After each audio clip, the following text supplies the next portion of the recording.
Avoir ses parents en vie est une grâce d'Allah. Profitons-en avant que l'une des portes du paradis ne nous soit fermée.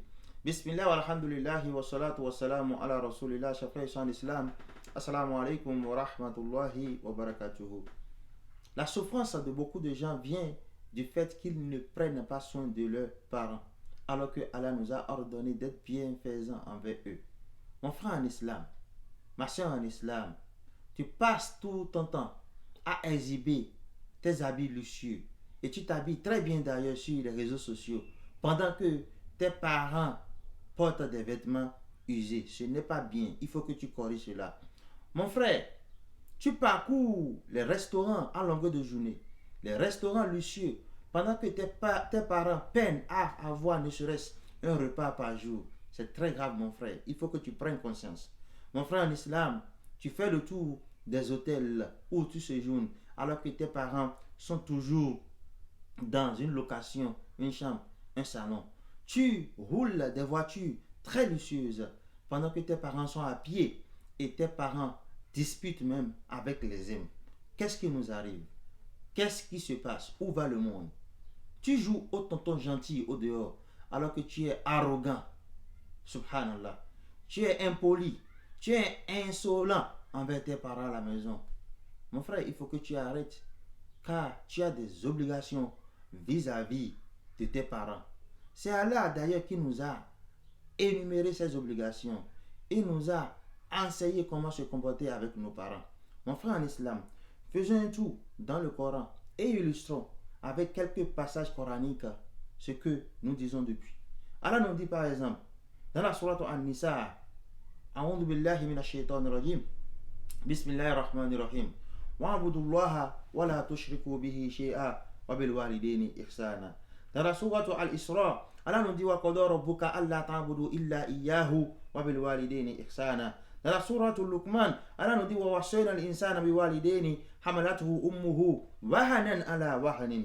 Dans la sourate Ahqaf, Allah nous dit wa wassayna al-insana bi walidaini ihsana hamalatuhu kurha wa wada'atuhu kurhan wa hamluhu wa fisaluhu fi amaini wa hamluhu wa fisaluhu 30 shahran hatta idha balagha ashuddahu wa balagha 40 sanata. Mon frère en islam, ma soeur en islam, voilà tant de versets, de passages coraniques qui témoignent de ce que c'est Allah qui nous a ordonné d'être bienfaisants envers nos parents.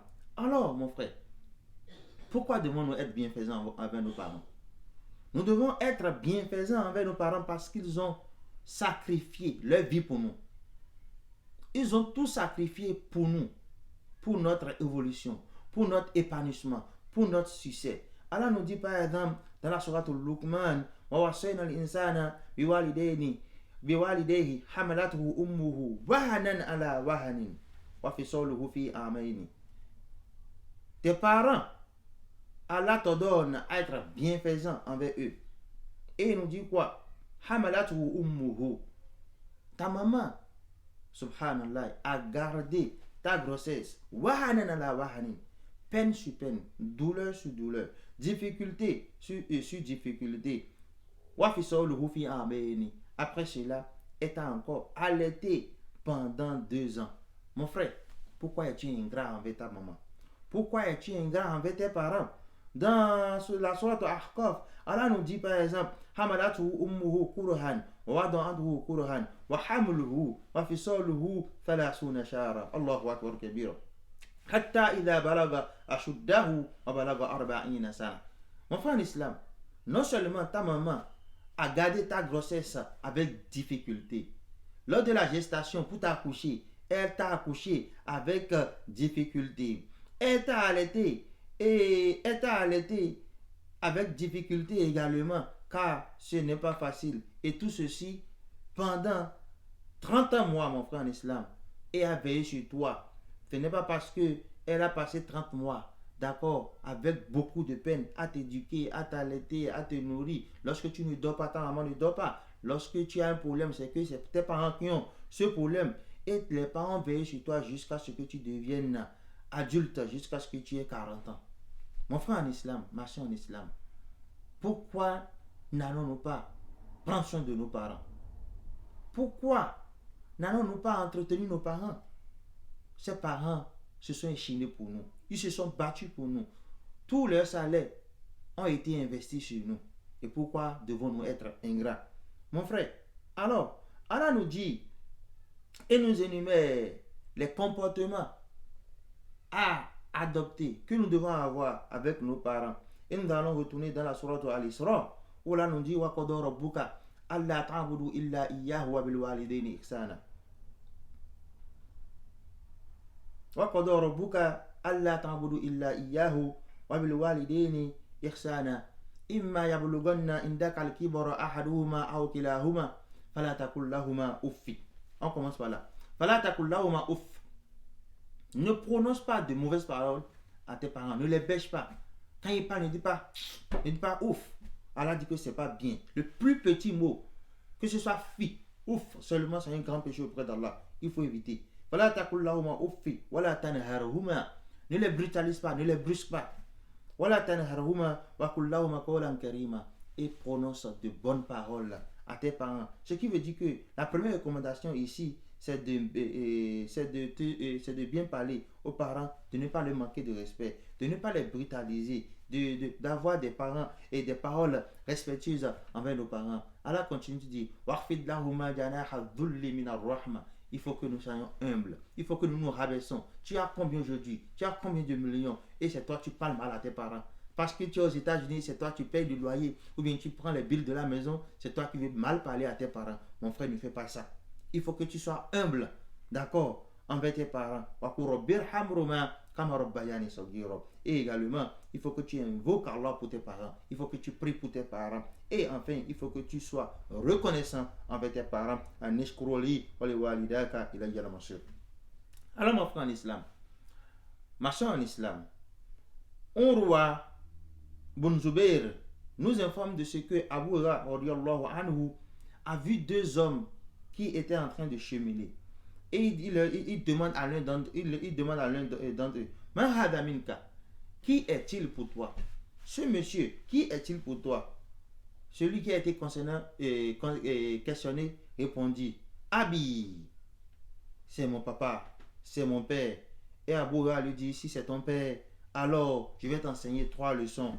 Là, tous ces miri bismiri, ne l'appelle pas par son nom.